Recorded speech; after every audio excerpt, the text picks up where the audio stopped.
connecting with the inner body. Please try now. You may find it helpful to close your eyes for this practice later on. When being in the body has become natural and easy, this will no longer be necessary. Direct your attention into the body. Feel it from within. Is it alive? Is there life in your hands, arms, legs, and feet, in your abdomen, your chest?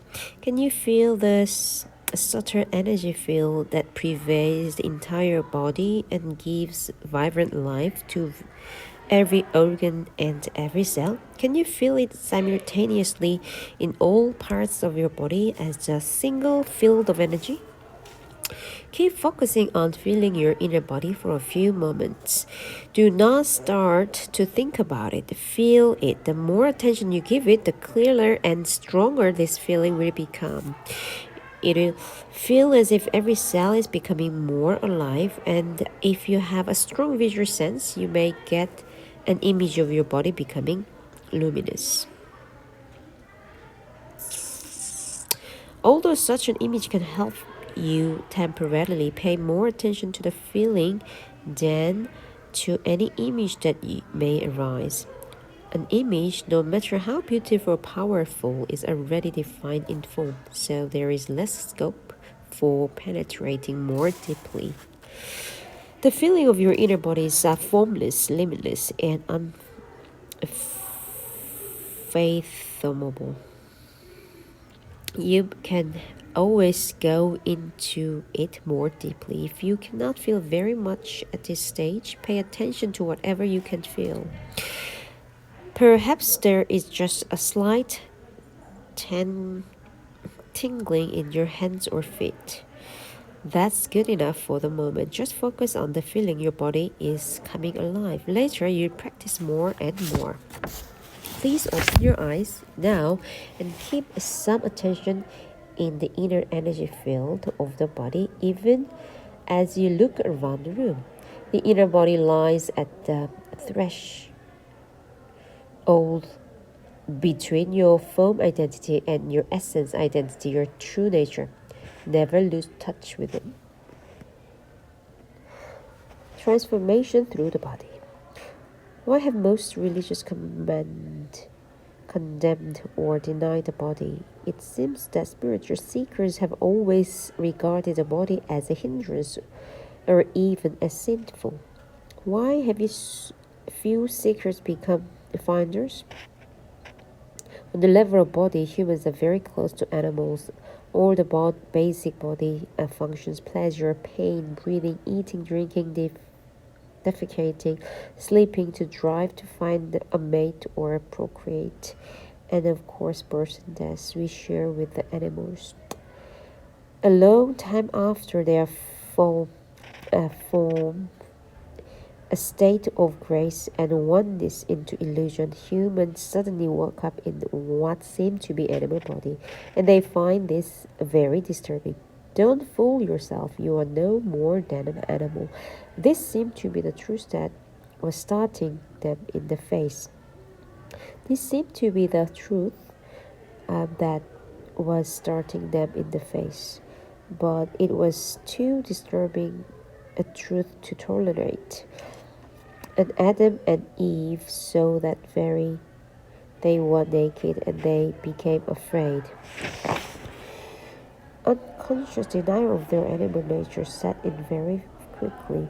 The threat they might be taken over by powerful instinctual drive and revert back to complete unconsciousness was indeed a very real one.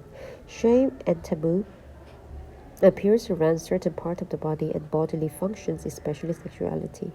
The light of their consciousness was not yet strong enough to make friends with animal nature, to allow it to be and even enjoy that aspect of themselves, let alone to go deeply into it, to find the divine hidden within it, the reality within the illusion. So they did what they had to do. They began to disassociate from their body.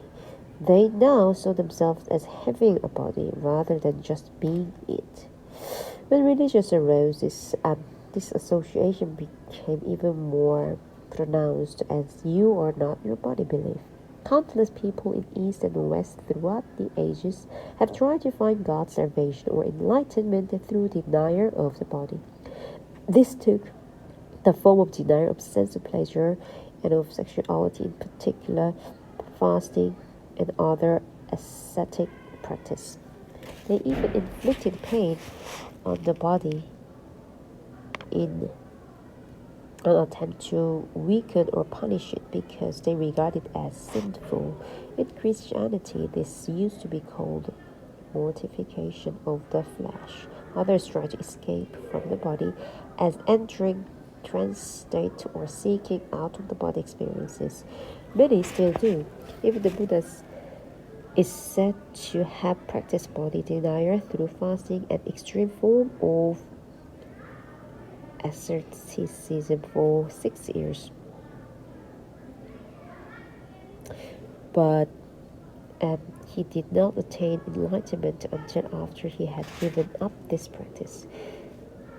The fact is that no one has ever become enlightened through denying or fighting the body or through an out-of-the-body experience. Although such an experience can be fascinating and can give you a glimpse of state of liberation from the material form, in the end you always have to return to the body, where the essential work of transformation takes place. Transformation is through the body, not away from it. This is why no true master has ever advocated fighting or leaving the body, although their mind-based followers often have. Of the ancient teaching concerning the body, only certain fragments survive, such as Jesus' statement that your whole body will be filled with light, or they survive as myths such as belief that Jesus never relinquished his body or remained one with it and ascended into heaven with it. Almost no one to this day has understood those fragments or a hidden meaning of certain myths, and you're not your body. Belief has prevailed universally, leading the body denier and attempts to escape from the body. Countless seekers have thus been prevented from attaining spiritual realization for themselves and becoming finders. Is it possible to recover the lost teaching on the significance of the body or to reconstruct them from the existing fragment? There's no need for that. All spiritual teaching originate from the same source. In that sense, there is always has been only one master who manifests in many different forms. I am the master, and so are you, once you are able to access the source within, and the way to it is through the inner body. Although all spiritual teachings originate from the same source, so once they become verbalized and written down, they are obviously no more than a collection of words, and a word is nothing but a signpost, as we talked about earlier. All such teachings are signposts pointing the way back to the source. I have already spoken of the truth that is hidden within your body, but I will summarize for you again the lost teachings of the masters. So here's another signpost. Please endeavor to feel your inner body as you read or listen. Sermon on the body. What you perceive as a dense physical structure called the body, which is subject to disease, old age, death, is not ultimately real, is not you. It is a misconception of your essential reality that is beyond birth and death, and is due to a limitation of your mind, since having lost touch with being, create the body as evidence of its illusory belief in separation and to adjust its state of fear.